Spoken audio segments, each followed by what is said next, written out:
Now, coming to the second part of this video, we're starting from chapter 4, dealing with your debt. You have to make a list of debts and deal with them by setting deadline and means of payment. So you have a car loan that you need to repay. At what time? What is the deadline for this repayment?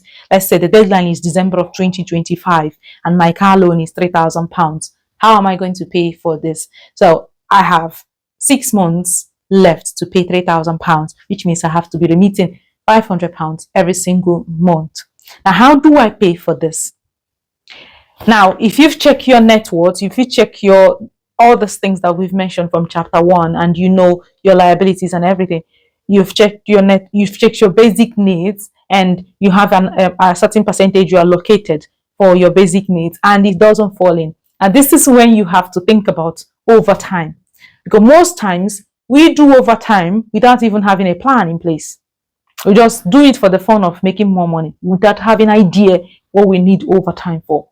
And we keep, messing around with our health because we are looking for money. So when you actually understand what you need money for, it will kind of advise you on whether you need an overtime or not. So when you have mortgage when you have debts to take care of, and you have a deadline, and you know that your income is not going to meet up with the deadline, then you need to look for a means of repayment, most times overtime, working overtime. In chapter 5, you have to set emergency funds and build it.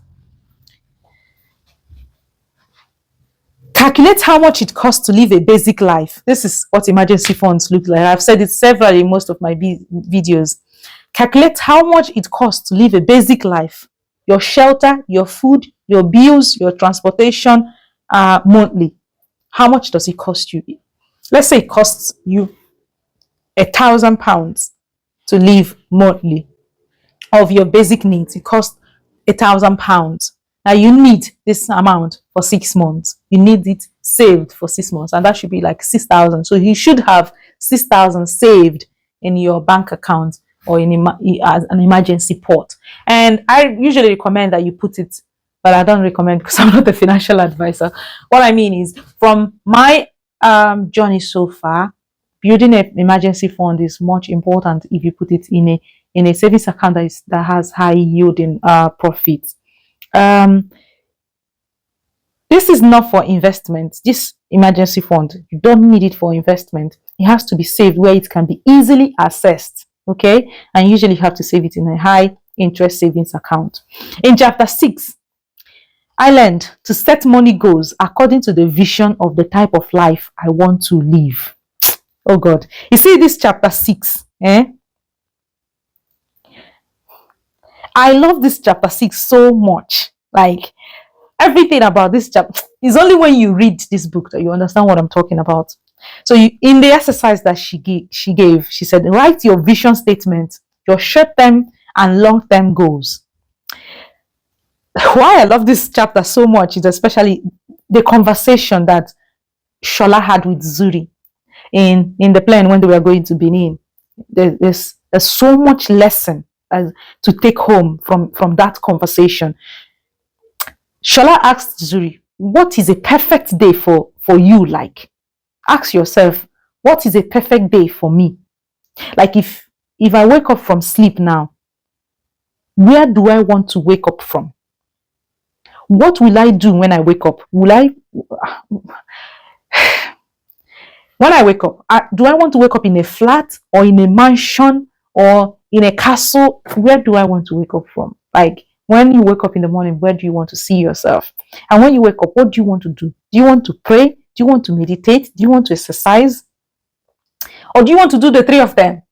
And what if you want a morning that you can achieve all these three things at the same time? You have to do a job that is going to give you the time to achieve it. So what type of job should I do? And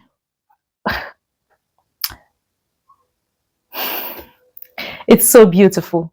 Now, when you ask yourself these questions, it helps to shape what your money journey or money life should look like. And you have to it makes you concentrate more on the type of life you want to live. In chapter 7, you have to develop a sustainable budget and a spending plan. Like, if it gets to where your budget, where what you have budgeted, the rest should rest. Every other thing should wait. And sometimes when you start this journey, this financial journey, everything will be calling your attention at the same time. I remember while I was living in Lagos and I was planning to come over to the UK, one of those months I had 5,000 naira left of my salary, and I had a lot to spend on. Everything was calling my attention. Everything was demanding my attention. Was it 5,000 or 3,000? I can't remember now. My head was running helter-skelter. I didn't know what to solve and what not to solve. I took the money, went downstairs and bought barbecue and drink, came upstairs and ate it and slept. All the worries disappeared. And then I realized that every single thing waits. Every single thing will wait. You see all these people, everything will wait. So the same way, work with your finances. Let every single thing wait. Once your budget is reached, every other thing will have to wait for the next month. And that's it. In chapter 8, the power of networking. Network is net worth. I like it. Who is in my circle of friends? What professional organization do I belong to? Do they add value to my life? And then I had to add, do I add value to their lives? I mean, it's not just, the world doesn't revolve around me. If they are adding value to me, I should add value to them as well. So you have to have a good network. There's power in networking. And like the author said, network is a net worth. In chapter 9, it is never too late to start making plans for a will, because life can happen. So while we're all talking about building wealth and finances and, getting financial freedom, you should also plan on what your finances should look like when you are no longer here, or what your goals or what you have built, who should it go to, or when things don't go well, when you are ill or something. Now, chapter 10 talks about investing. It's a whole lot. It's quite broad. So I'm going to make a separate video about investing. Well, not necessarily investing in this book, but everything I've learned so far about investing. And I'll also make a separate video of the ones I'm venturing into. Like I said, we're building this wealth, and we're taking a baby step towards it. In the next 5 years, oh my God, I'm just visualizing in 5 years' time from these baby steps that I'm taking. Anyway, in chapter 11, it's all about earning more by maximizing your purpose. And that brings me to the next video that I'm going to make about the next book I am reading. So it's just, it's not happening by accident. Things that are preceding things. If you watch the next video, you understand what I mean. So this is all there is to, not all, but this is a summary, like a summary of everything I learned in this Smart Money Woman. Oh my God. Thank you so much, the author.